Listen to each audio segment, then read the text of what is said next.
Ang sinumang tao, maging ang mahal na Birhen, maging si San Jose, ang kusang umakyat sa langit. Si Maria, yung may pagdiriwang tayong iniakyat siya sa langit. Hindi siya ang umakyat.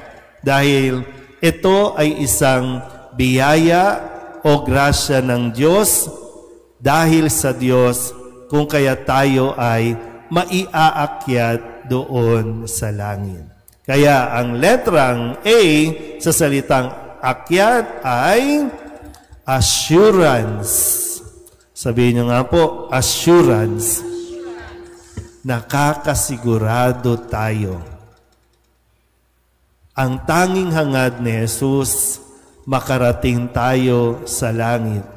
Doon siya nanggaling, bumaba dito para ituro ito at ihanda tayo na mabalik at madala doon sa langit. Assurance natin si Kristo mismo. Kaya nga sa pananampalataya natin, umakyat sa langit, naluklok sa kanan ng Ama para maging tagapamagitan natin. Siya ang magsasabi, sige na, tay, papasukin mo na yan. Sige na, namatay nga ako para dyan eh. Papasukin na yan. Yun ang assurance natin. Hindi ang kayamanan natin, ang assurance natin para makapasok sa langit. Tanging si Kristo ang ating assurance. Malinaw? Next letter. Anong letter? K. Ang K ay kingdom o kaharian. Na totoo, gaya ng sinasabi ko kanina, totoong mayroong kaharian sa langit. At doon, dinidescribe na nga ni Jesus. Anong mayroon doon? Kapayapaan, wala nang problema, wala nang sakit, wala ka na ring asawa, wala ka ring anak ng mga pinoproblema. Kasi lahat magiging katulad ng mga anghel. Dito ka lang mamumblema. Dito lang tayo gumagawa ng problema natin. Pero pag nakarating sa langit, doon, wala nang kung anumang mga alalahanin sa buhay. Di ba? So, kung ganito ang pagkakadescribe o pagpapaliwanag ni Jesus, ang next letter ay Y. Ano ang Y? Yearnings. Sabihin nyo nga po, yearnings. Di ba yung Tagalog ng yearning ay yung pag-aasam. Inaasam mo o kaya naman hinahangad mo o hinahanap-hanap mo. Kailangan mong hangarin. Dapat mong hangarin na makarating ka sa langit. Makapasok ka sa pintuan ng langit. Anong next letter? A. At ano ang A? Accountability.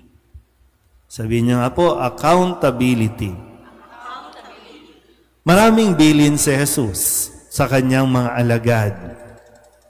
Kaya nga sinasabi, humayo kayo sa buong daigdig.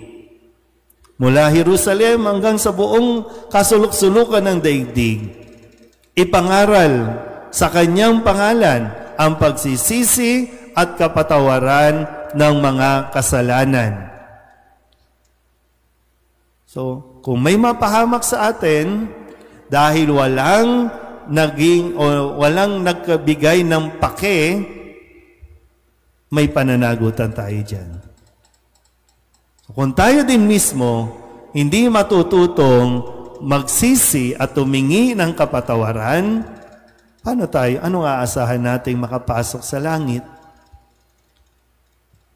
Yung mga misyon na dapat nating ginagawa, kaya nga, tatanungin tayo pagdating doon, ano ang ginawa mo sa mundong ito?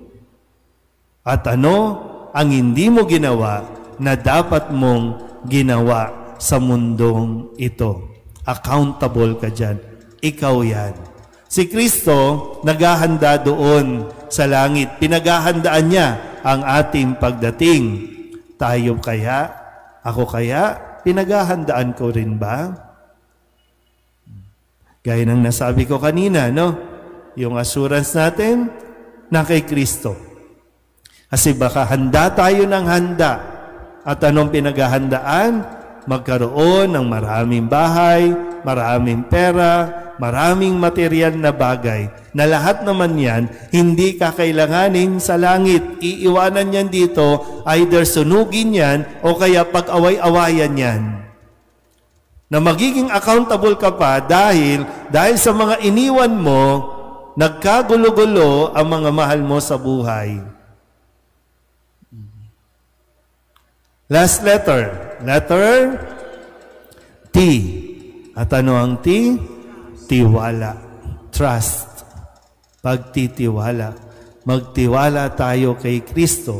Na sinasabi nga, di ba? Sabi sa ikalawang pagbasa, sa sulat sa mga taga-Epeso, lahat ng kapangyarihan, kapamahalaan, ipinagkaloob ng Ama sa kanyang anak na si Hesus Kristo.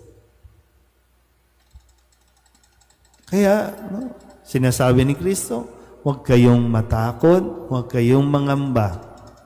Manalig lang kayo sa akin.